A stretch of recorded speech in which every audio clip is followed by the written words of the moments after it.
Welcome to Mee TV news. నేను మీ Chaitanya Jyothi. Motivate, educate, entertain.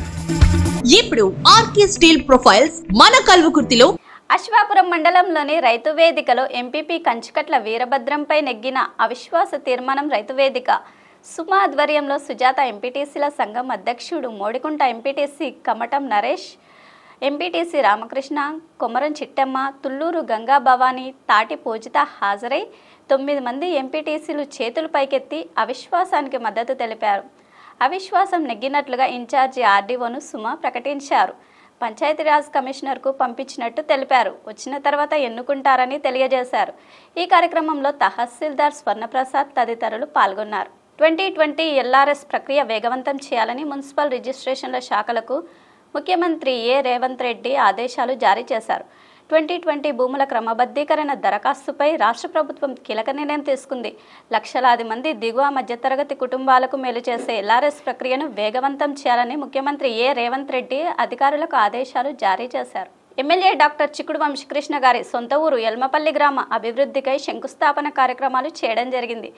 MLA doctor చిక్కుడు వంశీకృష్ణ గారు సొంత ఊరు ఎల్మపల్లి గ్రామానికి వస్తున్న సందర్భంగా ప్రజలందరూ పూలతో ఘనస్వాగతం పలికారు. 3 కలిపి చేస్తే ఇక్కడ వెటర్నరీ పాలిటెక్నిక్ వస్తుంది, దాన్ని కూడా మాట్లాడడం జరిగింది. ఈ ప్రాంతంలో పుట్టిపోయింది కాబట్టి అమ్రాబాద్, పద్ర ఉమ్మడి మండలాలకు నేను ఎంత చేయగలుగుతా అంత చేయడానికి సిద్ధంగా ఉన్నా. నేను ఉన్నా లేకున్నా నా పేరు నిలబడాలి, నా బ్రాండ్ ఉండాలి. ఇది చూడగానే వంశీకృష్ణ సార్ కట్టించిన అనేది ఉండాలి. ఇక్కడ ఈ నల్లమల్ల ప్రాంతంలో లింగమయ స్వాములకు నిలయం త్వరలోనే ఒక డాక్యుమెంటరీ మూవీ కూడా తీయబోతున్నాం. అన్ని లింగమయ స్వాములు మొత్తం కూడా తెలంగాణ రాష్ట్రంతో పాటుగా ఉమ్మడి ఆంధ్రప్రదేశ్ లో ఉన్నటువంటి చుట్టుపక్కల రాష్ట్రాల్లో కూడా నల్లమల్లలో లింగమయ స్వాములు ఎంతమంది ఉన్నారో వాళ్ళందరూ కూడా డాక్యుమెంటరీ మూవీ తీసి ప్రతి సినిమా థియేటర్ లో 15 నిమిషాల్లో న్యూస్ రీల్ బదులుగా ఈ నల్లమల్ల లింగమయ స్వాములు చూపించాలని కోరిక ఉంది. ఇప్పటికే బండ్ల గణేష్ అని మీరు వినే ఉంటారు. బండ్ల గణేష్ తో మాట్లాడాను. అది త్వరితగతిన షూటింగ్ కూడా మొదలు పెడతాం. ఇది ఒకటే కాకుండా ఎక్కడ వీలుంటే అక్కడ, ఒక ఎలంపల్లి కాదు నా ఊరు, మండలం రింపట మండలం మొత్తం నా ఊరే కాబట్టి ఎక్కడ వీలుంటే అక్కడ డెవలప్ చేయడానికి సిద్ధంగా ఉన్నాం. ఇక్కడ అంతర్గంగా అప్పుడు నేను ఎమ్మెల్యే ఉన్నప్పుడు రోడ్ వేసాం అంతర్గంగకు, మళ్ళీ కూడా దాన్ని మెటల్ రోడ్ వేయడానికి సిద్ధంగా ఉన్నాం. దాన్ని కూడా ఎస్టిమేషన్ చేస్తా ఉన్నాం. అదేవిధంగా ఇంట్లో పెన్షన్లు ఎన్ని అవసరం ఉంటే అన్ని ఎక్కడ వీలుంటే అక్కడ అన్నిటికి మించి lift irrigation phase 1 lift irrigation త్వరలో స్టార్ట్ అవుతుంది. ఉమామహేశ్వర చెన్నకేశ్వర స్వామి లిఫ్ట్ ఇరిగేషన్ ఫేజ్ 1 ఎక్కడంటే మన మైలారం అదేవిధంగా బల్మూరు తర్వాత అనంతవరం మధ్యన వస్తుంది.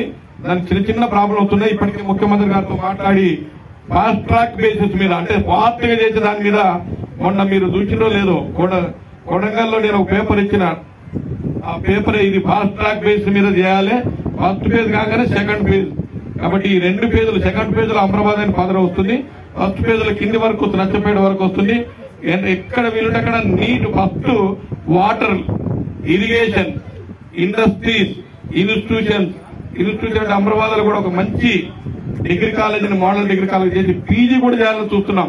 దానికి ఎక్స్టెన్షన్ పీజీ కూడా పెట్టాలని ఆలోచిస్తే నిన్నమనే ఏదో సెంటర్ లేదంటే దాన్ని కూడా ఎగ్జామినేషన్ సెంటర్ ఈసారి పెట్టమని చెప్పినాం.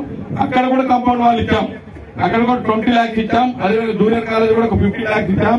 డిగ్రీ కాలేజీకి సీసీ రోడ్ ఇచ్చినాం. అమ్రాబాద్ మండలాన్ని ఆదర్శమైన మండలంగా తీర్చిదిద్దాలనే ఆలోచన ఉంది. ఆ దిశలో నేను పనిచేస్తా ఉన్నా. అదేవిధంగా అమ్రాబాద్ లో ఇంకొకటి ఉంది, సెంట్రల్ లైటింగ్ పెట్టాలని చూస్తున్నాం. మొన్ననే అనుకున్నాం, నాకు ఆలోచన వచ్చింది. కొన్ని ఇల్లు కూడా కొట్టాల్సి వస్తుంది. వాళ్ళందరినీ పిలిచి అది ఇప్పుడు మొదలు అనుకుంటే ఇంకా 1 year పట్టొచ్చు, 2 years పట్టొచ్చు, కానీ చేయాలనే తపన ఉంది.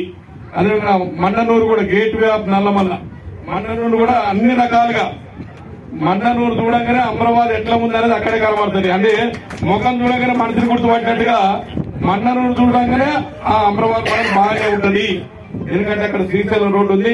దాన్ని కూడా ఇంకొకటి మన నిన్న మన ఫారెస్ట్ వాళ్ళతో మాట్లాడినప్పుడు ఇంకో కొత్త ప్రపోజల్ పెట్టాం. మనకు మొన్నటి వరకు నేషనల్ హైవే వైడనింగ్ చేయడానికి రాదు. మొత్తం ఫ్లైఓవర్ వేస్తే ఎట్లా ఉంటుందని ఎస్టిమేషన్ చేస్తే 1200 కోట్లు అవుతుంది. మన్ననూరు నుంచి ఎక్కడికి ఈగలపేట వరకు మొత్తం ఫ్లైఓవర్ మీద రోడ్ వస్తుంది, కింద రోడ్ వస్తుంది. అది సెంట్రల్ గవర్నమెంట్ దగ్గర పంపిస్తున్నాం. అదేవిధంగా ఉమామహేశ్వరం టెంపుల్ గానీ, మధ్యమడుగు ఈకో డెవలప్మెంట్ 25 కోట్లతో ఇప్పటికి ప్రపోజల్ పంపించాం. ఆల్మోస్ట్ శాంక్షన్ స్టేజ్ లో ఉంది. మధ్యమడుగు 25 crores ఎకో టూరిజం కూడా మొన్ననే ఒక 12 ఎకరాలు ఫారెస్ట్ వాళ్ళ దగ్గర తీసుకున్నాం. అది ఎంత ఇబ్బంది అయిందంటే ఫారెస్ట్ వాళ్ళతో ఇంకా సెట్ కాలేదు. అన్ని ఇబ్బందులు పడుతున్నాం. శాంక్షన్ చేయడం అంటే ఇది ఈజీ కాదు. కాబట్టి ఎంత కష్టమైనా ఎన్ని ఇబ్బందులైనా ఈ మండలానికి రావాల్సినటువంటి ఏవైతే ప్రభుత్వ పథకాలున్నా అవన్నీ కూడా చేయడానికి సిద్ధంగా ఉన్నాం. మల్లెల తీర్థంలో మళ్ళీ రోప్ వే అంటే ఇప్పుడు దిగుతుంది కదా మెట్లు, అది మిషన్ ద్వారా కిందికి వస్తే రోప్ వే 2 and 4 ఉంటుంది. ఒకవైపు వస్తుంటుంది, ఒకవైపు పోతుంటది. ఇది కూడా ప్లాన్ చేస్తున్నాం. అక్కడ టెంపుల్ కట్టాలని ఉంది. అదేవిధంగా మనకు టూరిజం స్పాట్ ఒకటి ఫరహాబాద్ వ్యూ పాయింట్ ఉండే గతంలో నక్సల్స్ పేల్చేశారు. దాన్ని మనం పునరుద్ధరణ చేయాలని ఫారెస్ట్ వాళ్ళతో మాట్లాడుతున్నాం. Forest and tourism development joint వెంచర్లు చేయబోతున్నాం. దానికి దాదాపుగా 25 కోట్లు ఇప్పటికీ ప్రపోజల్ పెట్టాం. ఎక్కడ వీలుంటే అక్కడ నేను ఎమ్మెల్యే నయంగా అభివృద్ధి చేయాలి, నా బ్రాండ్ కనబడాలి, వంశగుప్తం ఉంటే నా అభివృద్ధి జరుగుతుందనే భావన ప్రజల్లో రావాలని ఆ ఉద్దేశంతో పనిచేస్తున్నాం. కాబట్టి అన్నిటికి మించి మరి ఎలంపల్లి గ్రామస్తులకు నేను ఒకటే మనం చేస్తున్నాను. ఇక్కడ నేను ఎప్పుడు రాజకీయం చేయలే. ఈ పార్టీ ఆ పార్టీ ఎప్పుడు అంటే ఇప్పుడు కూడా అందరికి సహాయ సహకారాలు చేస్తాం. ఒకటి ఏంటంటే మీరు ఈ ఎక్కడన్నా అభివృద్ధి చేసే క్రమంలో చిన్న ప్రాబ్లమ్స్ ఉంటే దాన్ని మీరు సహకరించాలి. ఎందుకంటే ఒక్కోసారి ఎప్పుడో కొన్న ల్యాండ్ ఇది, అది అటు ఇటు జరిపేటప్పుడు కొంతమంది ఇబ్బంది పడుతుండొచ్చు. కానీ ఇది ఊరు కోసమే, ఏమో నా కోసం కాదు, లేకుంటే మీ ఒక్కరి కోసం కాదు, ఊరి కోసమే. కాబట్టి ఈ ఊరికి సంబంధించినటువంటి ఎటువంటి అభివృద్ధి ఉన్నా నా దృష్టికి తీసుకురండి, తప్పకుండా చేస్తాం. ఆ రోజు కూడా మునవరన్న ఆయన చనిపోయిన పాపం కానీ ఆ ల్యాండ్ ఇచ్చాడు, లేకుంటే మినీ గురుకులం ఇక్కడ వచ్చేది కాదు. ఇక్కడ ఎందుకు పెట్టిన మినీ గురుకులం అంటే ఎక్కడ ల్యాండ్ దొరకకపోతే అది క్యాన్సర్ అయ్యే పరిస్థితి ఉండే. లాస్ట్ నేనే కొన్నిసార్లు చెప్పి ఐటీడీఏపీ రవీంద్రబాబు ఉండేప్పుడు రవీంద్రబాబుతో గట్టిగా పట్టి ఇక్కడ పెట్టడం జరిగింది. ఇదే విధంగా ఇక్కడ మనకు ఈ పెద్ద చెరువులు కూడా వాటర్ రావట్లేదు. ఫారెస్ట్ వాళ్ళంతా ట్రెంచ్ కొట్టారు. అదేవిధంగా దుర్వాసుల చెరువు, ధర్మ సముద్రం ఇవన్నీ కూడా ట్రెంచ్ కొట్టారు. దాని మీద కూడా మాట్లాడి ఫారెస్ట్ లో పడ్డ ప్రతి చుక్క ఈ చెరువు గాని ఈ చెరువు గాని. నేను చిన్నగా ఉన్నప్పుడు 2 గొలుసు చెరువులు ఉండే, ఒక చెరువు నిండితే అన్ని చెరువులు నిండేది. ఇప్పుడు ఆ పరిస్థితి లేదు. కారణం ఏంటంటే ఫారెస్ట్ నీళ్లు ఇక్కడ రానివ్వడం లేదు. నేను మొన్ననే దాని మీద మొత్తం ఎంక్వైరీ చేస్తే వాళ్ళు ట్రెంచ్ కొట్టి ఉన్న నీళ్ళన్నీ పక్కకి వెళ్ళిపోతున్నాయి. ఆ ట్రెంచ్ కొట్టకుండా వాళ్ళతో కూడా మాట్లాడి నీళ్లు వచ్చే విధంగా తప్పకుండా నా ప్రయత్నం ఉంటుందని కూడా మనం చేసుకుంటూ మరి నేను అధికారులు కూడా చెప్పడం ఏంటంటే ఇది మా సొంత ఊరు. ఎండిఓ గారు, ఎంఆర్ఓ గారు, ఎంఈఓ గారు, ఇక్కడున్న మండలాధికారులు కూడా ఈ సొంత ఊరు, దీనిపైన ప్రత్యేకమైన శ్రద్ధ పెట్టండి. అదేవిధంగా నా సొంత మండలం మీరు ఒక్కటి గుర్తుపెట్టుకోవాలి. అమరాబాద్ పదన మండలం నా సొంత మండలం. ఈ నా సొంత మండలం మీరు పనిచేస్తున్నట్టుగా గుర్తుపెట్టుకోవాలి. ఏదైతే రేవంత్ రెడ్డి గారు సొంత నియోజకవర్గంలో ఏ రకంగా పనిచేస్తుండ్రో ఇక్కడ నా సొంత మండలం కూడా అదే రకంగా పనిచేయాలని కూడా ఇది నేను విజ్ఞప్తి చేస్తా ఉన్నాను. ఎక్కడ ఏమన్నా ప్రాబ్లం వస్తే చెప్పండి. మిమ్మల్ని బలవంతం చేయం, ఫోర్స్ చేయం. ఈ freely with in the limits you can work freely. ఒక లాస్ట్ గవర్నమెంట్ లాగా ప్రెషర్ వచ్చింది. Thanks for watching. చూస్తూనే ఉండండి మీ టీవీ న్యూస్, మీకోసం మీతోనే మీ టీవీ న్యూస్. అన్ని రకాల సమస్యలని మొత్తం అందరికీ తెలియజేస్తూ ప్రజల్లో రకమైన అవేర్నెస్ తీసుకురావాలి. అన్ని రకాల మీ టీవీ అనేది అందరి టీవీ లాగా ఉండాలని I wish you all the best.